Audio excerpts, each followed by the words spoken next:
by Charlie Potter 33 minutes ago. Now former Alabama linebacker Mack Wilson spoke for the first time since making his NFL draft decision when he appeared on the Paul Feinbaum Show on Monday afternoon. Below is all the future draft picks said about his tenure in Tuscaloosa and his hopes for the next level. Get breaking Bama news in your inbox. Sign up for our free email newsletter, Paul Feinbaum. Before we talk about Alabama, I wanted to ask you, as a young person growing up in Montgomery, Alabama, what does Martin Luther King Jr. say mean to you? Mack Wilson: it means a lot. Martin Luther King was a man who was very important in and around Montgomery, which is where I ran from. His fight for civil rights and equal rights is why I'm able to play football at a great school like Alabama. He was a hero, and he showed America what courage really looked like. And he also died for our freedom, as well. PF, what stands out to you about your career at Alabama? MW, what stands out throughout my career is just being able to play with a lot of great groups of guys, even from my freshman year until this point. I've always had great teammates, caring teammates, and we always loved each other like bros. Just the experience to play under great coaches, and also one of the great coaches in the world, Coach Saban. It was a huge honor, and that's something that I'll cherish forever. You can't get back that time, and I enjoyed my years here, but you've got to move on to that next step in life. PF, this is projection season and there's still plenty for you to do. What are you hearing? MW, I feel great. I hear a lot of things.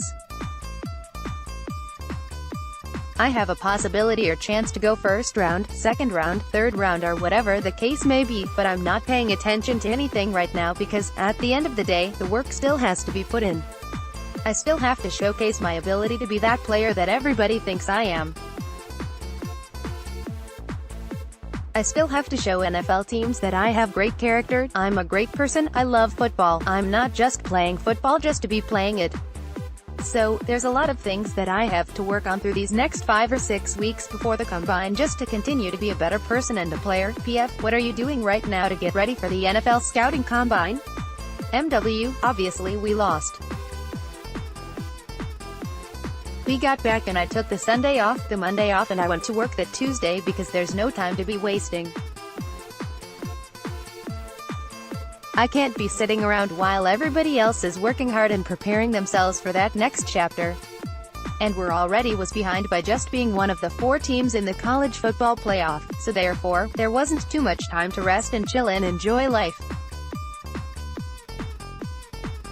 So, we had to go back to work along with the rest of the guys on my team. PF, as you and your teammates were getting ready for the final game, was anything different? MW, I felt like throughout the whole week of preparation, we practiced hard and I feel like everyone was locked in. Clemson's a great team, and I feel like they had a great game plan and it came down to executing. Coach Saban always harps on the things that we can't make this many mental errors and mistakes when we play great teams because they will be able to capitalize on those things, and we may get so far behind that we won't be able to catch up. And I feel like Clemson did a great job with controlling the game when they did have the lead. Everything else was just set in stone for them. I just thank my God because we didn't give up. We played hard until the end even though we were losing. It just wasn't our day. Every dog has its day, and it just wasn't our day. But doesn't mean Alabama won't have that opportunity to go back and play for another one next year. So, everybody just has to swallow that pill, go back to work and just focus on the future and put that game behind them, even though it was one of the biggest games of the season. PF, there is no room for error at Alabama, is there? MW, no sir, not at all.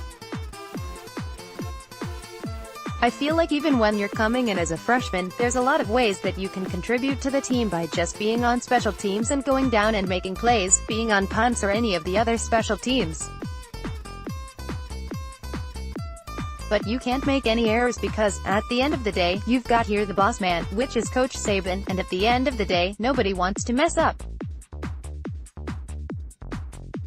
Being at Alabama, there's no room for errors because a lot of teams are going to capitalize on it, and as you make mental errors throughout 1 week, the next team is going to see what we messed up on, therefore we have to correct. those things so the next team won't come back and try to hit us with the same thing. PF, when you occasionally do mess up, what's it like to catch the wrath of Nick Saban? MW, I'm pretty sure everybody's seen that on TV.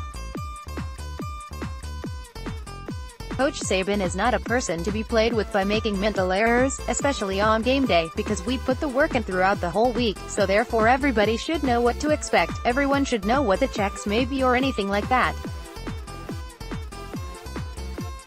I mean, everybody messes up, but at some point in time, Coach Saban ain't up for the messing up. He'd rather you mess up at practice than you mess up on Saturday and give up a touchdown or blow a coverage or something like that. PF, how much are you motivated by not having your name called out by the coach?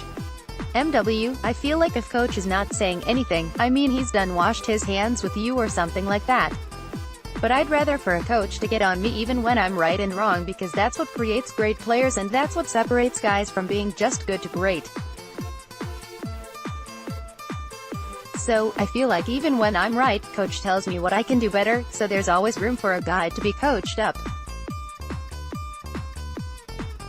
There's nobody that's perfect. There isn't anybody that has ever played at the University of Alabama where Coach Saban didn't say anything to you. From your freshman or senior year, it doesn't matter. I feel like there's always room for improvement. PF, how close were you watching yesterday's NFL games? And what did you make of the games? MW, I feel like the guys from the University of Alabama represented themselves well. They played to the standard of the team, and I feel like those guys went out and competed. There isn't too much you can do when you're going up against a Brady or something like that, but you've just got to pay attention to the details and just try to have fun, at least, and not get too emotional. PF, throughout your career, was there one quarterback that was the most difficult to deal with? MW, I'm pretty sure everybody knows this answer. Laughs. I can say Kyler Murray. Just with him being 5'9" or however tall he is, just to have that athletic ability, it's unreal. He's a guy that can just run around in the pocket all day long and throw a ball off his back foot and it'd still be on the money. That's kind of hard to defend. He definitely is like one of the craziest type of person that I've ever played against. Contact Charlie Potter by 247 Sports personal messaging or on Twitter, @Charlie Potter. ****. Don't miss a VIP update with our free trial of Bama Online. Sign up here. ****. Start the conversation. Greater than 247 Sports.